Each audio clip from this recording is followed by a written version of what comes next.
गलती। सच्चे दिल से माफी मांगने और देने से रिश्ते में आई करवाहट दूर होकर रिश्ते सुधरने लगते हैं। जानिए एक माँ बेटे के रिश्ते में आई करवाहट कैसे दूर हुई। शिल्पा के पति के गुजरे 2 ही महीने हुए थे, लेकिन 2 महीने में उसके बेटे और बहू का उसके प्रति रवैया एकदम बदल गया था। पहले जो बेटा बहू मम्मी मम्मी कहते नहीं थकते थे, अब हर बात में उसकी राय लेते थे, उसका ख्याल रखते थे। पति के जाने के बाद उन्हीं बेटा बहू के लिए वो सिर्फ एक नौकरानी भर रह गई थी। नौकरानी, और वो भी मुफ्त की। वे लोग शिल्पा को काम के तो दुनिया भर करवा लेते थे और बदले में बचे कुछ आबासी खाना। बहू तो जब देखे तब ताना ही मारती रहती। जब खुद का जया बेटा ही ताना मारते पीछे नहीं रहते थे तो बहू को क्या दोष दे। शिल्पा कई बार लगता था कि घर छोड़ के वह चली जाए, लेकिन 63 साल की उम्र में वो कहाँ जाए। यही सोचकर बेटा बहू के सभी अत्याचार चुपचाप सहन कर रहे थे। आज अनिल ने बटर स्कॉप आइसक्रीम लाई। 6 साल के संदीप को पता था कि बटर स्कॉप आइसक्रीम दादी को बहुत पसंद है। दोपहर का वक्त था, शिल्पा गेहूं साफ कर रही थी। संदीप आइसक्रीम लेकर दादी के पास आता और दादी को आइसक्रीम खाने को कहता है। शिल्पा मना कर देती है। खाओ ना दादी, आपको तो बटर स्कॉप आइसक्रीम बहुत पसंद है। नहीं बेटा, अब मुझे आइसक्रीम ही पसंद नहीं है, तुम खाओ। दादी माँ ने मुझे पता है कि मम्मी पापा आपको अच्छा खाना नहीं देते और खूब ही डांटते भी है। नहीं बेटा, ऐसी बात नहीं है, मैं अब बूढ़ी हो गई हूँ ना, इसलिए अब गलतियाँ हो जाती है। तुमसे गलती होती है तो मम्मी पापा तुम्हें डांटते हैं ना, बस वैसे ही मुझे ये गलती होने पर मुझे डांट देते हैं। आइसक्रीम का सवाल है तो इस उम्र में आइसक्रीम खाने से मुझे खांसी हो जाएगी, इसीलिए वो मेरे लिए आइसक्रीम नहीं लाए। दादी माँ, सिर्फ एक चम्मच आइसक्रीम खाने से आपको खांसी नहीं होगी, प्लीज़ एक चम्मच आइसक्रीम खा लो। सुदीप इतने प्यार से बोल रहा था तो सिल्वा मना नहीं कर पाई, लेकिन वो मन ही मन बहुत डरी रहती थी। यदि बेटा या बहू ने मुझे आइसक्रीम खाते हुए देख लिया तो घर में तूफान आ जाएगा। आखिर जिसका डर था वही हुआ।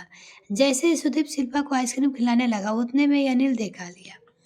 आपको इतनी भी समझ नहीं है कि बच्चे की चीज़ें नहीं खानी चाहिए। आपको बच्चों को खिलाना चाहिए कि बच्चों की चीज़ें खुद ही खानी चाहिए।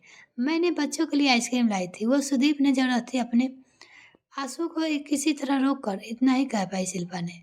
याद रखना, आगे से ऐसा नहीं होना चाहिए। आवाज़ सुनकर अनीता, शिल्पा की बहू, भी आ जाती है। वो भी 2-4 जली कुटी सुना देती है। सुदीप के सामने हुए इस अपमान ने शिल्पा अपने आप को अपमानित महसूस कर रही थी। सुदीप भी डर जाता है। गेहूं साफ करने के बाद वो अपने कमरे में आ जाती है। वो सोचने लगती है कि ऐसा क्या करो जिससे मेरी गलतियां का प्रायश्चित हो जाए। सचमुच मुझे बच्चों की आइसक्रीम नहीं खानी चाहिए थी, क्योंकि चाहे कुछ भी हो जाए, लेकिन सुदीप तो मेरे नज़र में अपने पापा की कीमत कम नहीं होनी चाहिए। लेकिन गलती तो हुई है गई है, अब क्या करूँ। हे राम, मुझे कोई रास्ता दिखाओ। मन ही मन ऐसी प्रार्थना करते हुए अपनी राम नाम लिखने वाली कॉपी को लेकर बैठ जाती है। वो ऐसा सोच ही रही थी कि उसे दीपा, उसकी पोती की आवाज़ सुनाई देती है।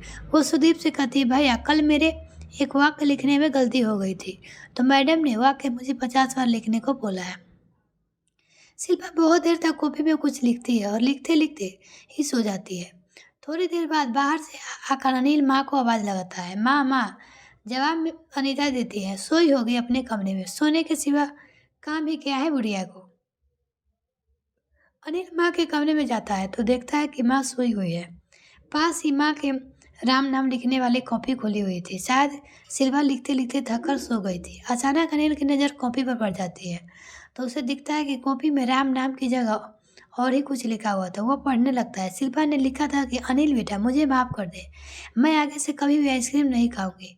यदि दो आके कई बार लिखे हुए थे। न जाने क्या सोचकर अनिल गिनती लगने जाता है। उसे पता चलता है कि ये वाक्य पूरे 50 बार लिखे हुए थे।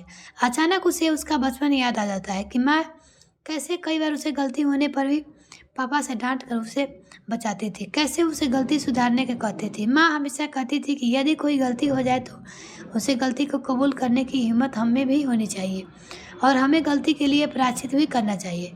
यह सब याद आते ही अनिल की आंखों में आंसू आ जाते हैं। वो राम लिखने वाली कॉपी में कुछ लिखता है।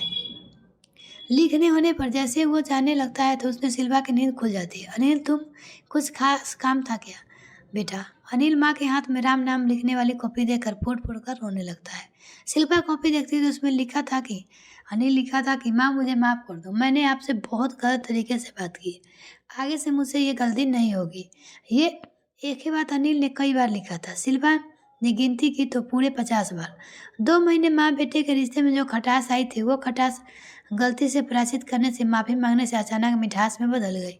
यदि सच्चे दिल से माफ़ी मांगी और दी जाए तो कोई भी रिश्ता अटूट ही बन जाता है। मिलते हैं फिर नेक्स्ट वीडियो पर, तब तक के लिए bye. Thanks for watching this video.